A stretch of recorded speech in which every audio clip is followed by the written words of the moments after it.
Հարգելի խորհրդարան, կարծում եմ արդեն հարց պատասխանի ժամանակ երկու տարբեր ֆրակցիաների հարցապնդումներով բավականին հստակ երևաց, որ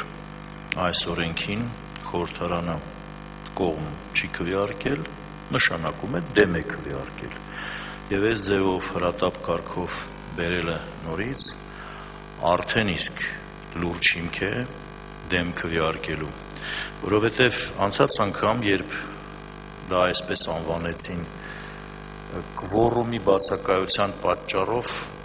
քվեարկությունը չկայացավ, այդ ինչ նոր տերմինաբանություն է, չկայացավ, ուրեմն չանցավ,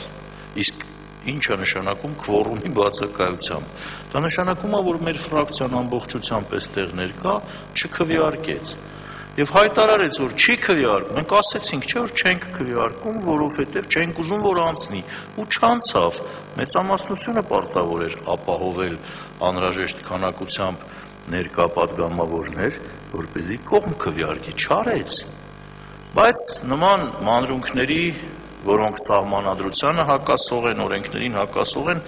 մեզ մոտ արդեն վաղուց չեն նայում։ Դրա համար ես ստիպված պետք է նաև մի քիչ անդրադառնամ օրինագծի բովանդակությանը։ Գիտեք, մի քիչ ինձ համար անհասկանալի եղավ, երբ օրինագծի չանցնելուց հետո բարձրաստիճան մի շարք պաշտոնյաներ այնպիսի տպավորություն փորձեցին մեր հասարակության մեջ ստեղծել, թե իբր կառավարությունը ոնց էր մեր էպիկ թուրքեծակին առած ընկելա կոռուպցիայի ջախջախման նպատակ հետապնդելով ուզում է օլիգարխներին վերացնի, իսկ խորհրդարանը, առավել ևս խորհրդարանի ընդդիմադիր ֆրակցիաներից որոշ ֆրակցիաներ դրան դեմ են։ Իրականությունը դա չի։ Իրականությունն այն է, որ մենք չենք կարծում, որ այս օրենքը իրականում կկարողանա հակակոռուպցիոն էֆեկտ ունենալ, արդյունք ունենալ։ Ինչու՞։ Հիշում եք տարիներ առաջ, երբ մեր երկիրը անդամակցում էր Գրեկո կազմակերպությանը, Եվրոպայի խորհրդի հակակոռուպցիոն պայքարում միավորված երկրների միությունն է այդպես կոչվում։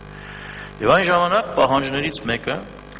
հետևյալն էր՝ ստեղծել հակակոռուպցիոն մարմին։ Եվ ամբողջ բանավեճը գնում էր հետևյալի մասին. այդ մարմինը պետք է լինի անկախ։ Ստեղծվեց այդ մարմինը ի պաշտոնե վարչապետի ենթակայության տակ։ Հարցը այն չէ, մեր վարչապետները, ազգային ժողովի նախագահները կամ հանրապետության նախագահները իրենք ազնիվ մարդիկ են, թե չէ, իրենք կոռուպցիայի դեմ պայքարելու իսկական մարդիկ են, թե չէ, այդ հարցը ոչ ոք կասկածի տակ չի դնում, բայց օրենքով պետք է ամրագրվեր այդ տեսակի մարմնի անկախությունը։ Հիմա փորձենք հասկանալ այս մարմնի մեջ ովքեր են ներգրավվելու։ Իդեպ մինչև դրան անդրադառնալը ասեմ, որ օրենքը ունի բազմաթիվ դրական, իսկապես դրական կետեր, մենք բացարձակապես չենք վիճարկում անհրաժեշտությունը խստացնելու մեր հայտարարագրերի ներկայացման եւ դրանց վերահսկման կարգը, ընդլայնելու շրջանակը այն մարդկանց, ով դիտարկվում է որպես փոխկապակցված անձ։ Այս ամեն ինչը լավ է, բայց վերջապես նայենք, ով է դրա կոնտրոլի հիմնական լծակները իր ձեռքում պահում։ Պահում է մի հանձնաժողով, ընդ որում նկատել եք, չէ՞, այստեղ ասված է, որ հանձնաժողովի անդամը վայ հանկարծ կուսակցության որևէ անդամ չլինի, հավանաբար կուսակցություններն են կոռուպցիայի մեղավորները մեր երկրում, բայց պարզվում է, որ ովքեր կարող են լինել այդ հանձնաժողովի անդամները։ Մարդիկ, ում նշանակում են, ում առաջադրում են նշանակելու, նրանք,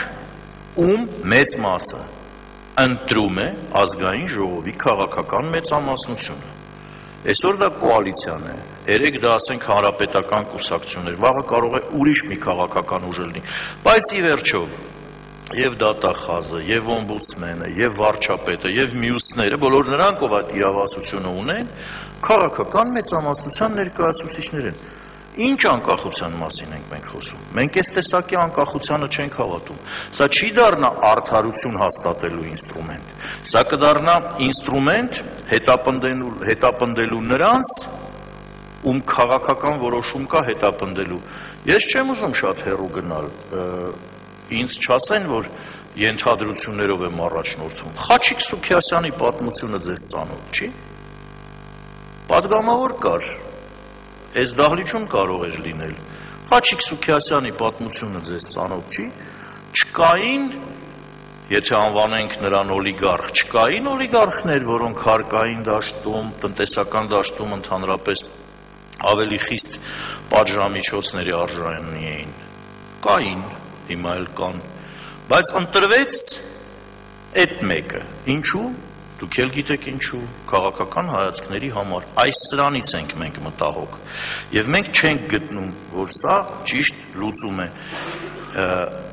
միայն այնտեղ են հակակոռուպցիոն մարմինները հաջողել, որտեղ եղել են իսկապես անկախ, բազմիցս այդ օրինակները բերել ենք,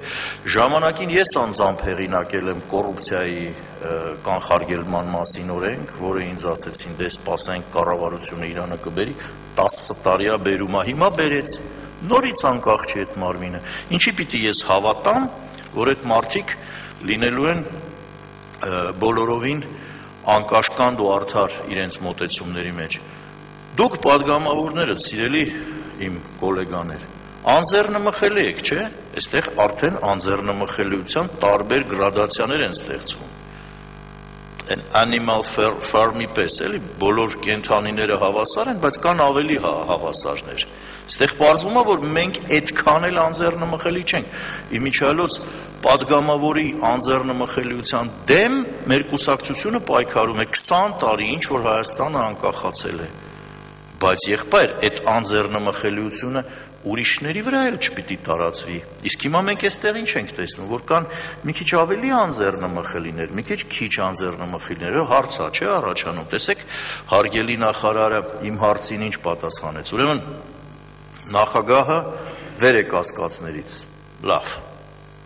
Սահմանադրությունը միևնույն է թույլ էլ չի տալիս որևէ սանկցիաներ կիրառել, եթե ասենք հասարակության այս կամ այն ացյանը տեսնում է էթիկայի խախտում նրա կողմից, հասկացանք, այնտեղ սահմանադրական նորմեր կան։ Դումյասազգային ժողովի նախագահի նկատմամբ,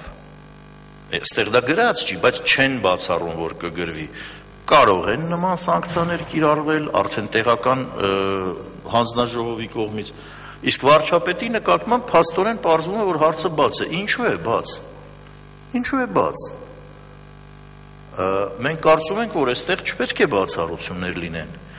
Եվ վերջապես Սահմանադրական դատարանի կամ գլխավոր դատախազի հարցերը, Սահմանադրական դատարանի նախագահի եւ գլխավոր դատախազի հարցերը նույնպես մնում են կիսաբաց, որովհետեւ շատ էլ հստակ չի վերջապես այնտեղ դա ոնց է լուծվելու։ Այս կապակցությամբ մենք կարծում ենք, որ անկախությունը հանձնաժողովի ակնհայտորեն հարցականի տակ է, դրա անկաշկանդությունը այս օրենքի պայմաններում ապահովել չի կարող։ Ես ողջունում եմ այն հանգամանքը, որ նախարարը համաձայն է նախագահի վրայից հանել այս օրենքով ստեղծվող հանձնաժողովի կարգավորման խնդիրները, ամրագրելով այստեղ նորմեր, որոնք հնարավորություն կտան միայն օրենքով այս սահմանել, բայց քանի դեռ դա արված չի, ես լուրջ կասկածներ ունեմ, որ դա նաև կարվի, որովհետև ցավոք սրտի նման հարցերը վաղուց արդեն այս դահլիճում չեն որոշվում, որը անընդունելի է։ Եվ ես կարծում եմ, որ այն ինչ բերվել է, չի կրում որևէ լուրջ փոփոխության հետ կանգամ իր վրա, եւ այս պայմաններում մեր ֆրակցիան այս օրինագծին կողմ չի քվեարկելու։ Քվեարկելու է թե չէ, ոնց է անելու, այդ մենք վերջում կորոշենք, բայց կողմ սրան մենք չենք կարող լինել, որովհետև հակակոռուպցիոն մարմինը ցավոք սրտի այդպիսի դերակատարություն չի կարող կատարել այն սահմաններում, ինչ որ նշмарված են այս օրենքի մեջ։ Շնորհակալություն։